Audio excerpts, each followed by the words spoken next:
Hi, everybody. Welcome to another week of Miscellaneous Candor. We are dropping an episode outside of our normal Tuesday again, just because of scheduling, etc. But you know what? Just know that we will always be here, for the most part, on a weekly basis, unless something really outrageous happens. Just settling in. Stephen was away for a bit, and as he gets back to himself 100% and we settle in, we'll get back to our normal schedule. But for now, just know that we are here weekly. All right, well, we got another episode, so sit back, listen, and remember, follow us, like us. We are on YouTube now, in case you didn't know, just as audio, but still, you can check us out there. All right. Take care. Here we go.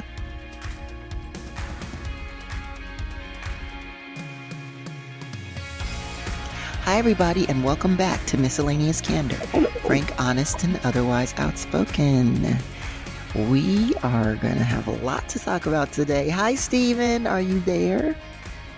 Hello, Robbie. Hello, friends. It is I, Stephen, with the P.H. Kennedy board-certified atheist, knocking at your door. Let's talk. I see how he's so excited to get that out because I didn't say the PH. Finally, you didn't steal my thunder. I wanted to see you weren't ready quite till you hesitated a little bit, but that's okay.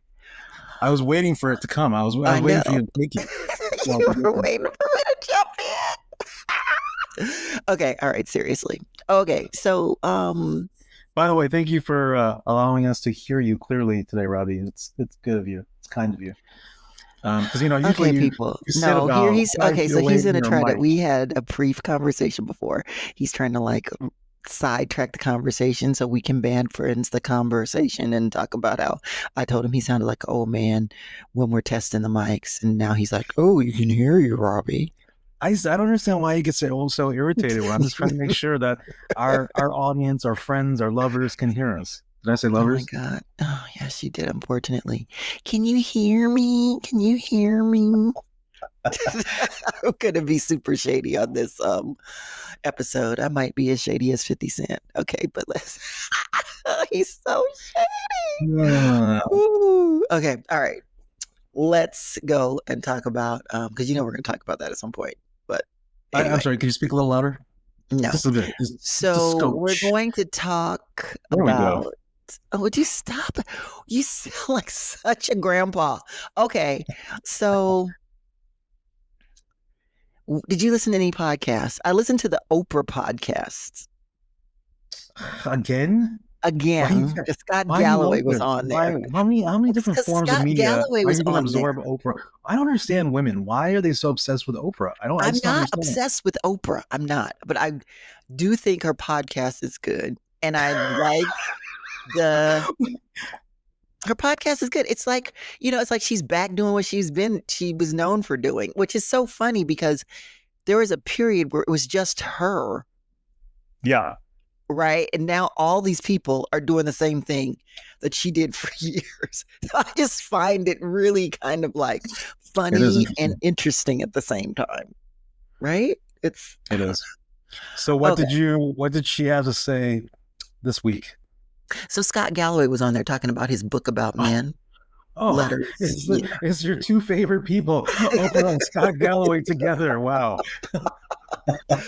Yeah, I mean, it was interesting. A lot of people, he's getting a lot of pushback. People are saying all kinds of stuff about him, about his book. But then he was talking about how, the whole book is about how to really support and ensure that we are raising better men in society, men who can be real men, who can be kind, who can, feel comfortable about getting jobs, feel comfortable about just living their lives, being a father, raising children, getting past rejection. Like a lot of the Gen Z and younger, they don't even, it said some percentage of that they've never gone up to a woman and like asked for her number. Like they're so scared of the Right. rejection piece because of all of the social media and everything. It's just really changed the dynamic of You know men what's and funny? women, and all of that. So So he was talking about that and how you just have to kind of just go out there and yeah, you're going to get rejected. And when he coaches young men, okay, so you got rejected. She told you no. Are you okay? Yes, I'm okay. All right. So do it again. Like the things that we grew up knowing, yeah, right? There's just there's literally people that just don't know how to do that or so petrified to do it. It's crazy.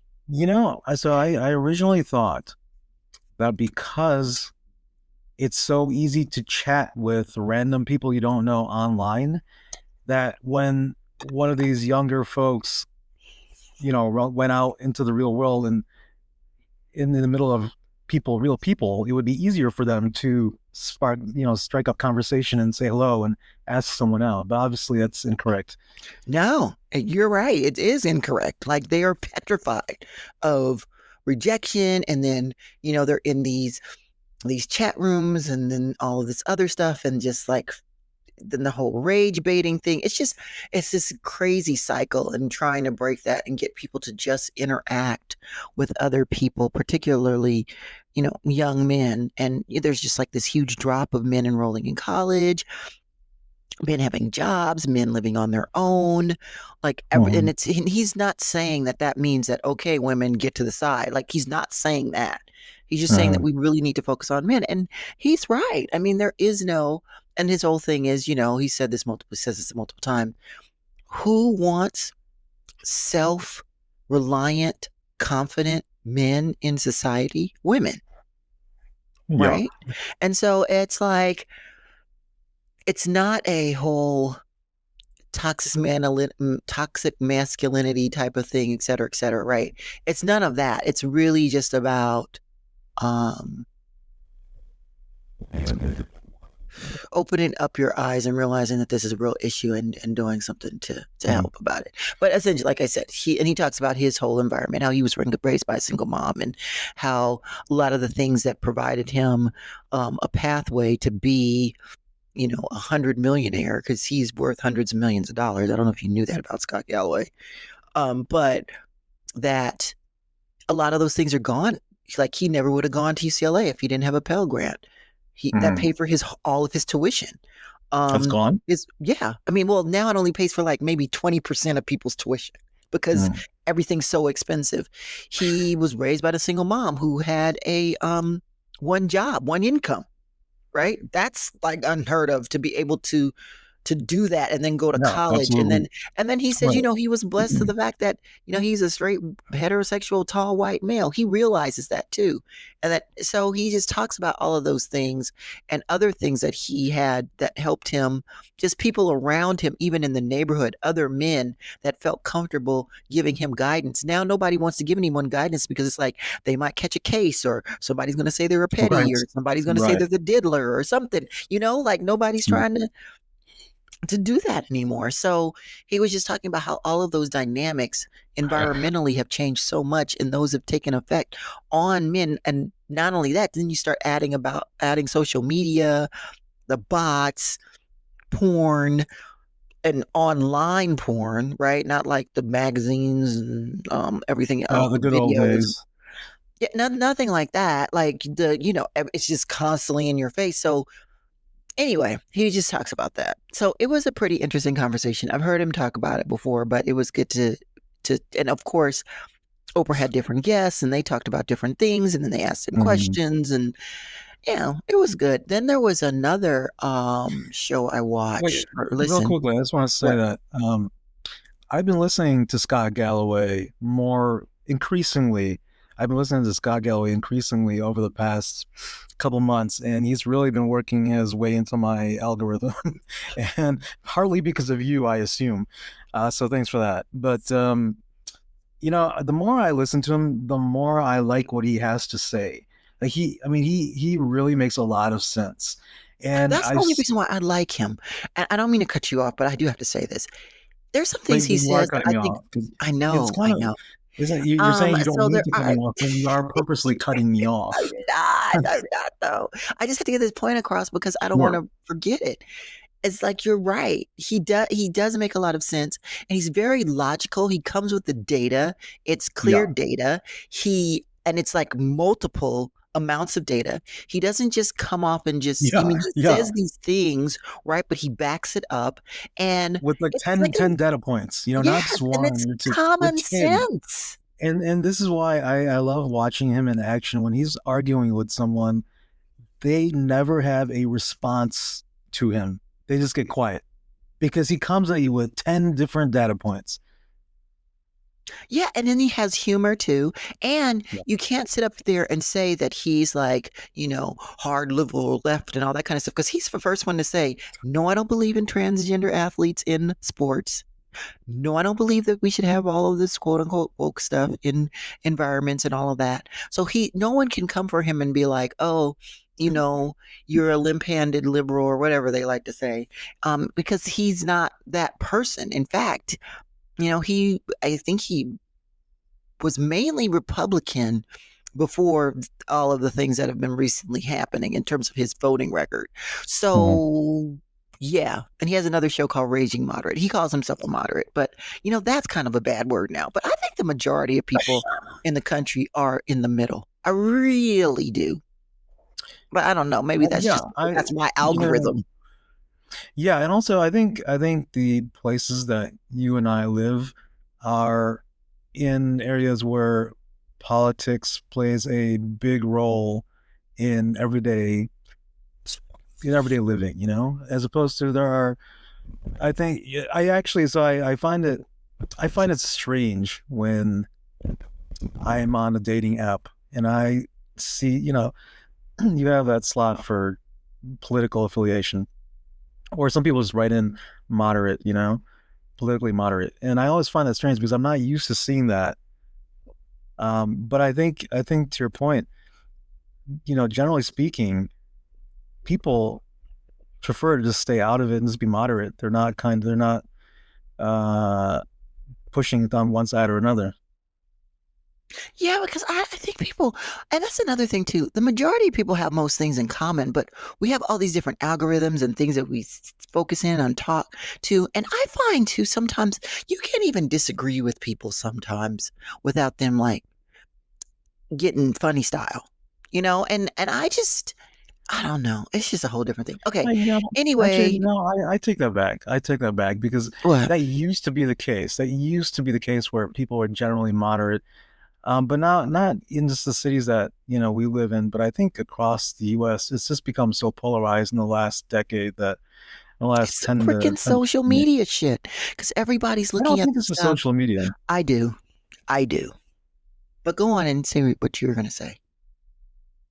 So going back to Scott Galloway, I have not read his book, but you were saying that he's getting a lot of shit for it, right? What for?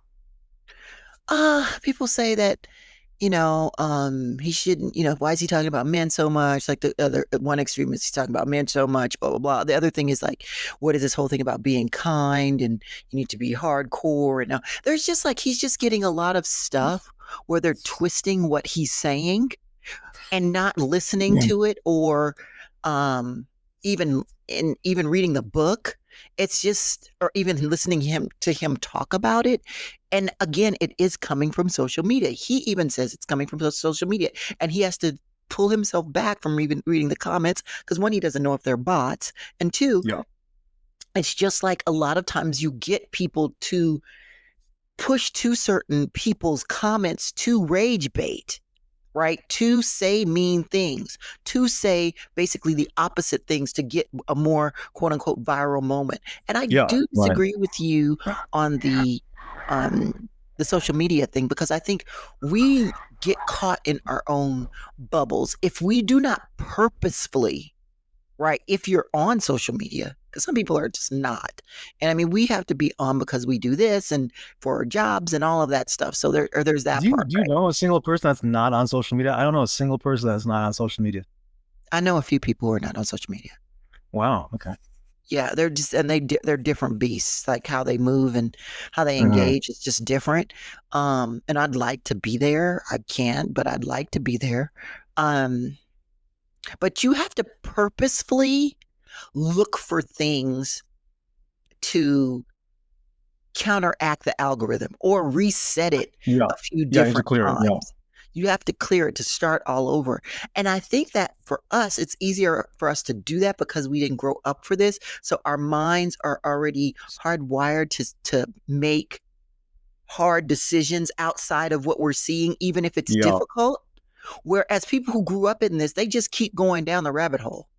Mm-hmm. And some people go down the rabbit hole even if they have grown up in an environment where social media wasn't there, and then they just feel like that's it, and then you get surrounded by people who feel the same thing, and then it just is this spiral effect, and just so many, I don't know, it's just freaking crazy. But I didn't want to talk about that. That's totally off the subject. I listened Well, to going back to you were Oprah. saying, sorry, you were saying?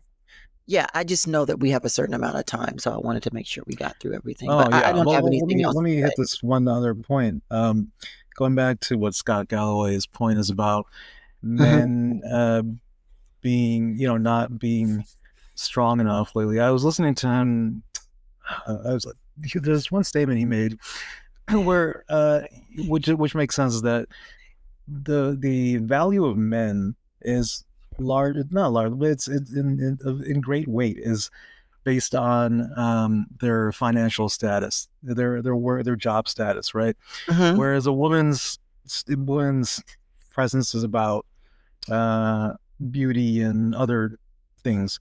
And he made a good example is that if Jay-Z worked at McDonald's, he could not marry Beyonce. But if Beyonce worked at McDonald's, she could marry Jay-Z. Yeah. Yeah, Yeah.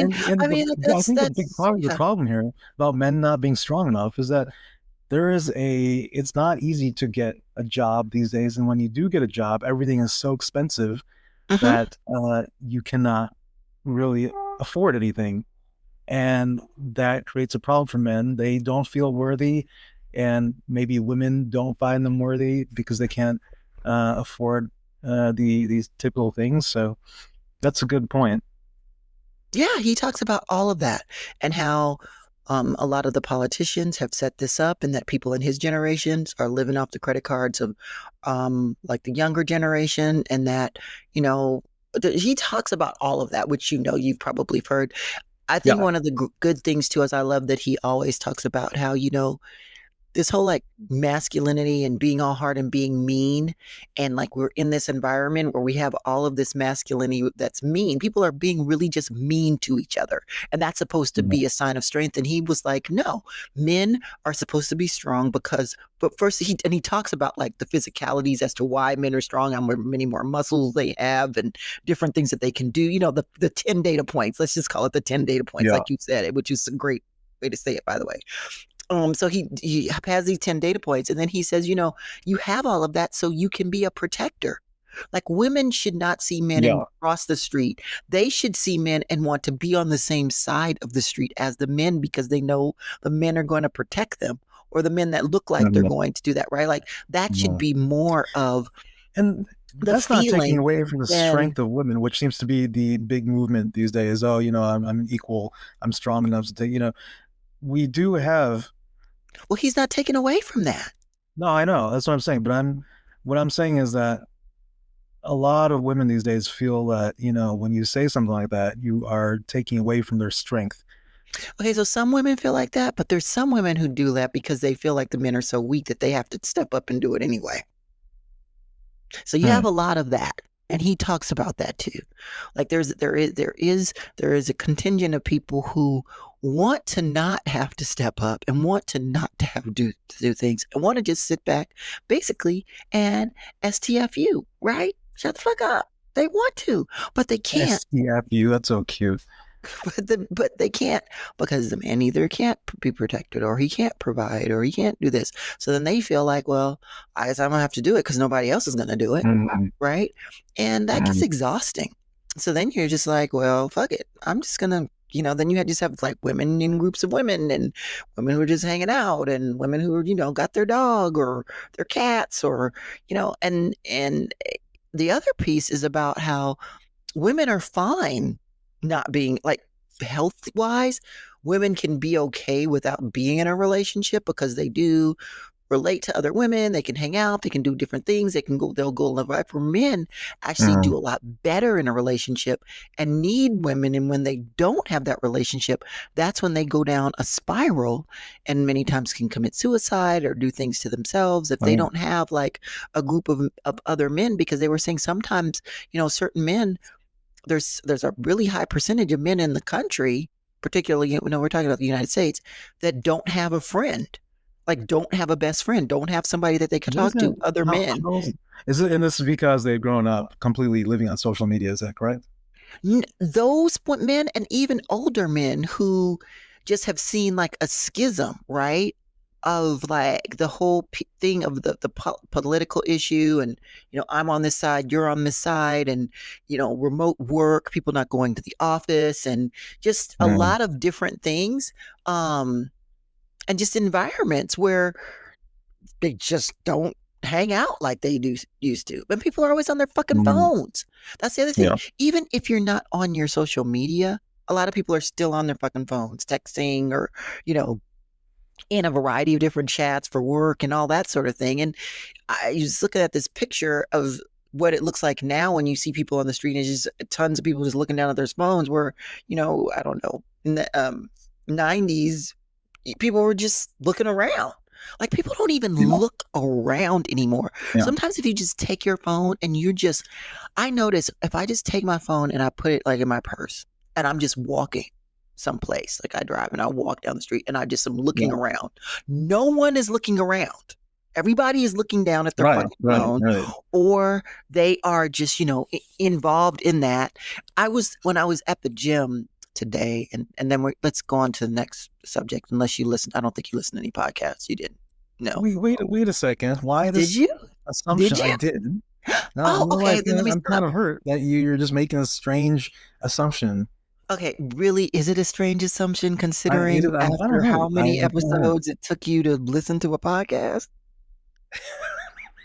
I'm, Oh, you know, I'm just and saying. then I don't know what to say. What's funny?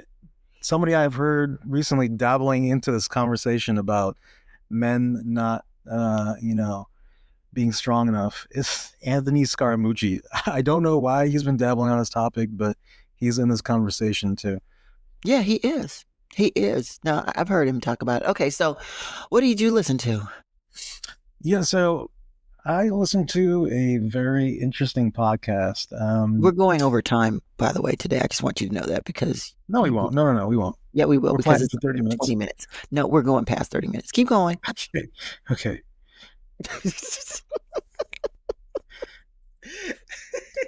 So I came across this interesting podcast called Tokyo Talks, and it's hosted by a young woman named Ananya Donapati. Okay. And she is a girl from the US of Indian origin. She's from the US, and she moved to Tokyo and has started her own media company and podcast and another business she has. And she on this podcast, she interviews people, entrepreneurs, and other people that have moved from other countries into Tokyo or anywhere in Japan, and started their own business or have joined a company in Tokyo, and talks to them about what it's like to come across the world, integrate into a completely different society, and become successful. And I thought, it's a very unique podcast. It's not, it's a unique idea. And I thought it was great because she interviews people, she's not interviewing, big famous people. She's interviewing, people that could be just like anyone of their audience listening to the podcast.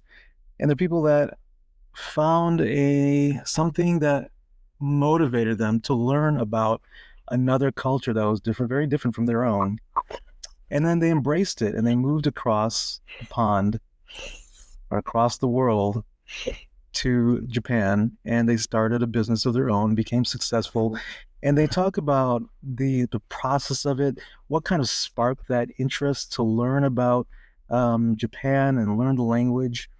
And herself, her mother, her bio's online. Her mother passed away when she was a teenager, and she found safety in learning Japanese language.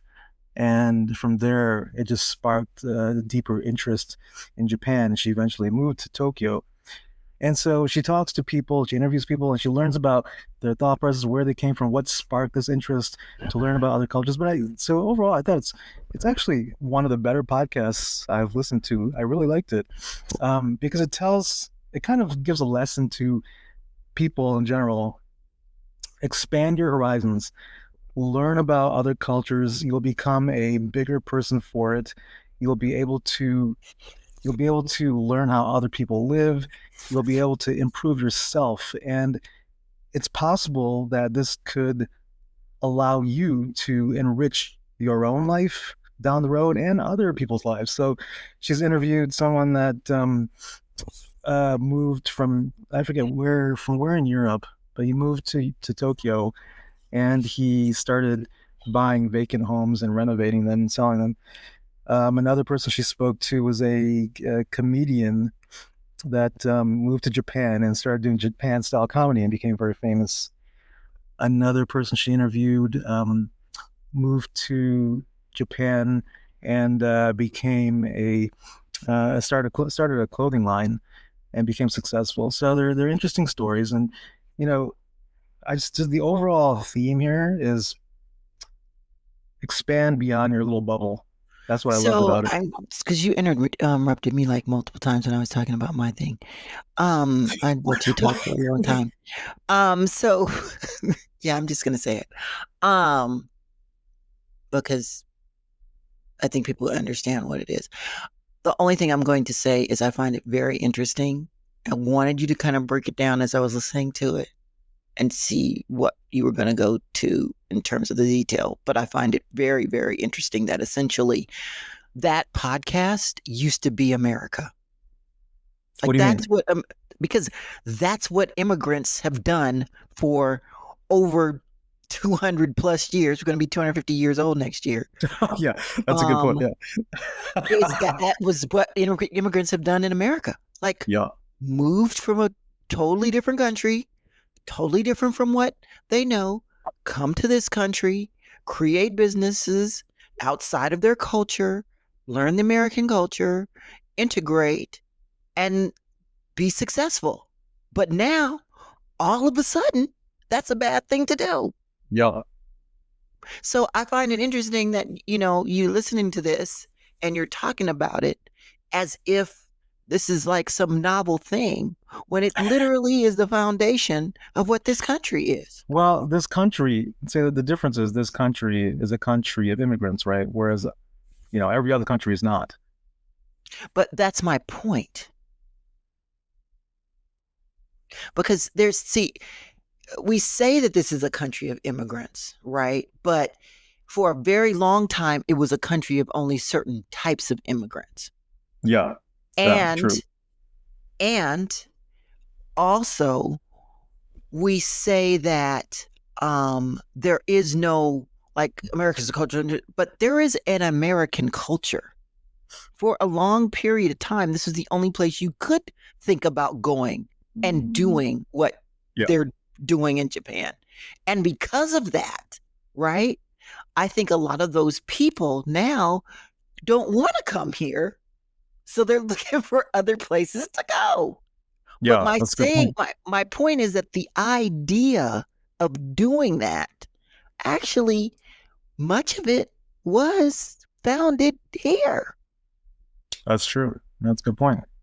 So I'm just saying, I'm not saying all of it, but I'm saying much of it, right? But people have been moving around for centuries. But my but my point is that I just think it's poignant given everything that's happening right now. I Yeah. was and I say that I'm going to pivot a little bit. We don't have to talk about AI today, but I am going to say I'm going to put the link in again from the Stephen Bartlett podcast. Last week we talked about it with Tristian from Center for Humane Technology. Listen to it, but he's up talking about AI and work, etc. Listen to it. I'm probably gonna keep putting it in. We will talk about AI and work another time. But what I did want Okay. to say is there was a young woman who is of Honduran descent, and she moved here when she was 8 with her mother and was Mm. granted asylum. Did you hear about this story? No. She is I guess she's technically still a teenager, but she goes to Babson. You've heard of Babson, right? Yeah. The No. college? Yeah. She was coming home for Thanksgiving and they took her and deported her back to Honduras Wow. and said that she was in violation of some sort of order in 2015 that she had no idea about. Now, I thought we were catching criminals. No, that's far gone. I mean, I know that, but Where's, I'm trying to where's, make a point. Like that, I'm sorry. I'm sorry. And then somebody was on TV. Well, you come here and you don't have this and you don't have that. This is what they said they were going to do. So this is what they're doing. No, this is not what they said they were. They said they want to get criminals, yeah. get We drug all dealers, know they get lied people who though. are That was murderers, all that stuff. Get all those people. Absolutely. I'm down with that. I don't want them in the country, but you're just really, that's what you're taking your time to do? And she's that still we know there. they lied. She So has not you been. never believed them in the first I place. know that. I'm saying, but she has not been there since what, 7.5 or 8 years old? She doesn't remember, and she has no family there. What Yeah. the hell? Like seriously, just knock it off. This is getting too much. Just knock it off. Okay, so that's my point with regard to that. I'm just Hey, gonna you be want to quiet. know You're gonna say how something. I came across this podcast, Tokyo Talks, is because I started following this one very cute woman on Instagram who Of moved to course. Japan and Of started a course. business. Of And so, this is, me clicking on her profile all the time, looking at her updates is modified my algorithm. And now, this other one popped up in my feed. And that's how Mhm. I found it. Okay, well, I'm glad that you found it that way in your search for cute women. Exactly. See, it leads to, you look following cute women. It leads to, Online. Why don't yeah. you find some in the real world? Okay. So, Oh, no. Okay. okay. So I know we want to. We've got to talk about this. I We've got have, to talk about it. okay. You want to talk about Diddy, don't you? Did you see the documentary though? No, I Did you haven't seen it see? yet. You haven't watched it? I haven't. Oh my! I get exhausted pretty fast. I'm still I recovering from know you're things. still recovering. I know. Okay, but you have got to watch it. I really need you to watch it. Is it that good? First of all. Okay, so if you're into it all like me, then yes, it's good. I mean, some people are probably like it's a waste of time, et cetera, et cetera. I get that. But all I have to say is 50 Cent, there's a law of there's 48 laws of power, and there's one law in there that says be careful who you piss off because you don't want to piss off the wrong person. Hmm. I was just like, he is going so hard. I mean, this documentary, you there's all kinds of stuff in it. I'm not gonna since you have not watched it, I won't spoil it for you. But So the this one all, thing this I all, will say is the videos that they have been showing of him taping himself and basically telling on himself about how much of a fucked up ass person he is. I wow. just am Okay. like the God complex, like the ego. I understand that men have egos, right? I get the whole concept of it. You see it sometimes, and I'm being very, very frank here. Yeah. Sometimes you have to cater to it. Sometimes you have to cater to it and they don't know that you're catering to it. Sometimes you see it and you just let it go because you're like, okay, you make a conversation to yourself. Okay, is it worth it for me to say something or not? Uh-huh. Sometimes you're like, you know what? I'm not dealing with it. I'm going to say what I want to say as a Uh-huh. woman, right? There's a variety of different things, but this man really, I think, believed that he was godlike. He still does. And I think that for me, seeing that in person was just like watching it. I just thought it was so crazy. But I mean, he literally, the things he would say about being like the son of God or being like Jesus, and then how he was moving, particularly the days before he was going to get arrested, when he had all these people videoing him in the hotel and things that he was doing. Now, this is what's so crazy is he was on the phone with his lawyers talking about, we got to get somebody who's really good at the dirtiest of the dirty to figure this out. We are losing the narrative. We're doing that. Right. He was just like, I'm going to let you Wow. guys figure this out and all of this. Now, in the meantime, he looks horrible when he's on this when there's videoing him, right? Like horrible. Uh-huh. You could tell he's high. You see there's the pink cocaine and stuff. They found all of that. Not only did they find pink cocaine, and they showed it in the video after they arrested him, he Uh-huh. had a bottle of psychotic medication. So he was, and ketamine. He was doing cocaine, ecstasy, Would ketamine, you like and to explain to our psychotics. guests what pink cocaine is? It's cocaine and ecstasy, or 2C, or whatever they said it was. Yeah, Okay, 2C.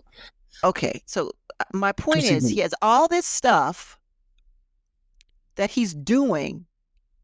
And do you know what he had on his finger? He has an aura ring on. Can you imagine That's what great. the That's stats amazing. look That's like? amazing. I bet it was just like a skull that popped up.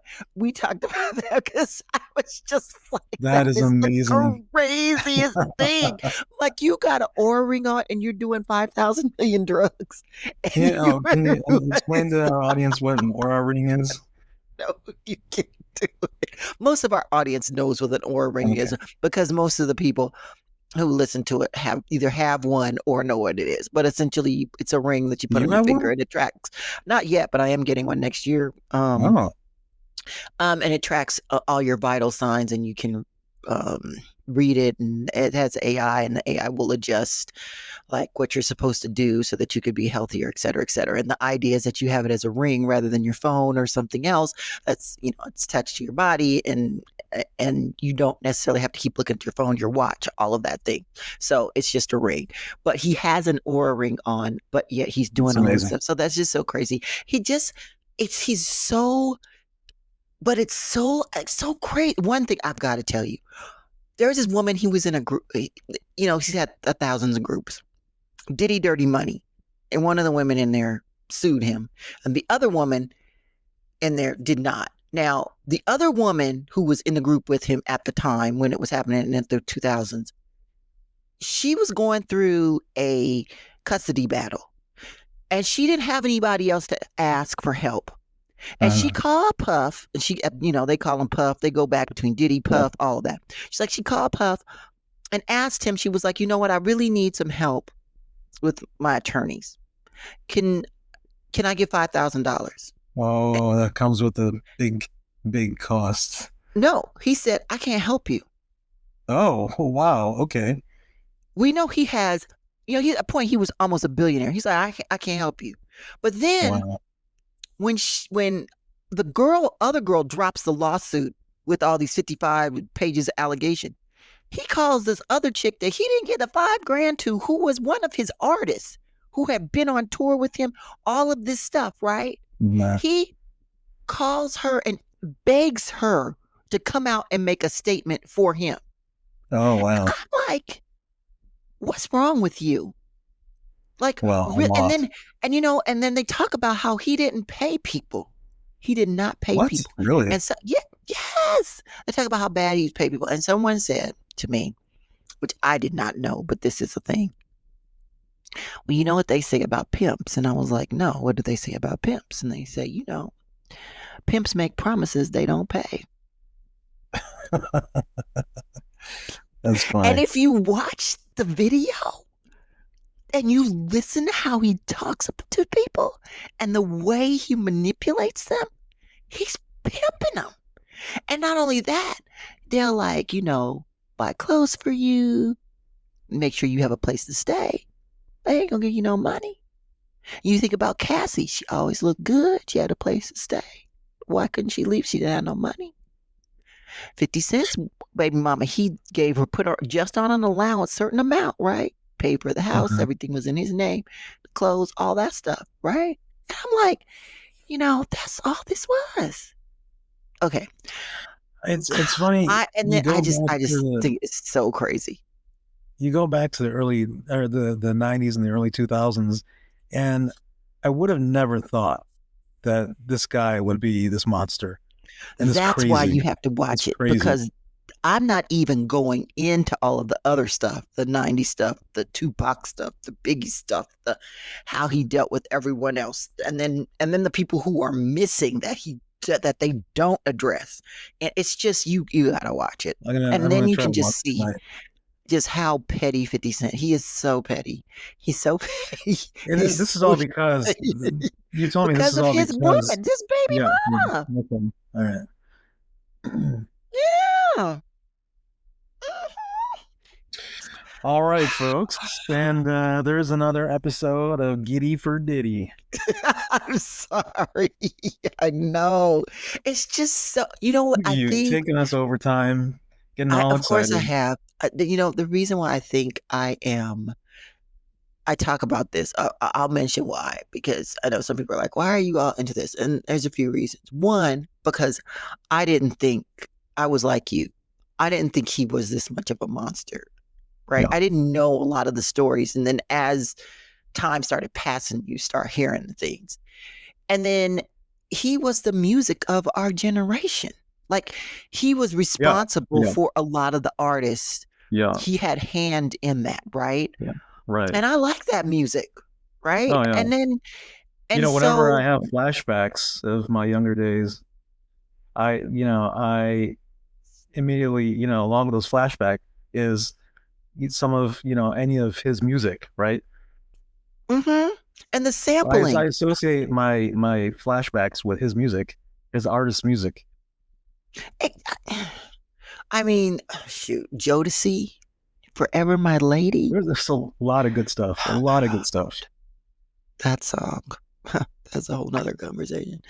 But okay, but my point is that I did have a lot of respect and admiration for him. And just to see that was so, like, I was just so naive. So naive. Not understanding the business because I wasn't involved in it, but just so naive of what all of that does. What is it? Power corrupts, and there's a phrase. I don't know what it is, but I think I'm also so fascinated by the human condition and why we do the things that we do, and for what reason. Why, Robbie? Here's a simple answer: because we're all animals at the end of the day. I knew you were going to say that. We're animals. You were going to say that. That's rabid animals. Okay, that's your take, but I'm fascinated by it, particularly under the guise of, the overarching view that I have that, this is just not about us, and there is more to life than just us. So I'm just always so fascinated by situations like this. So yeah. Anyway. All right. Did you want to say goodbye? I'm gonna let you say goodbye. God, without taking my. Anyways. All right, my friends, it is I, Stephen, with a PH, Kennedy, board-certified atheist, signing off. Thank you for joining us once again for another entertaining episode. And thank you, Robbie, for entertaining us, as usual, with Giddy for Diddy segment. Oh, my God. Here you go. Thank you, everyone. We will talk to you soon next week, and we will definitely talk more about artificial intelligence and work and what you can do, and constantly think about it. Stay, as one of my wonderful inspirational people who was having some issues, always says, stay hard. All right, bye. That's a David Goggins quote. You know who David Goggins is, don't you? That's also never mind. Are you going to say something? Okay, goodbye, everyone. Goodbye.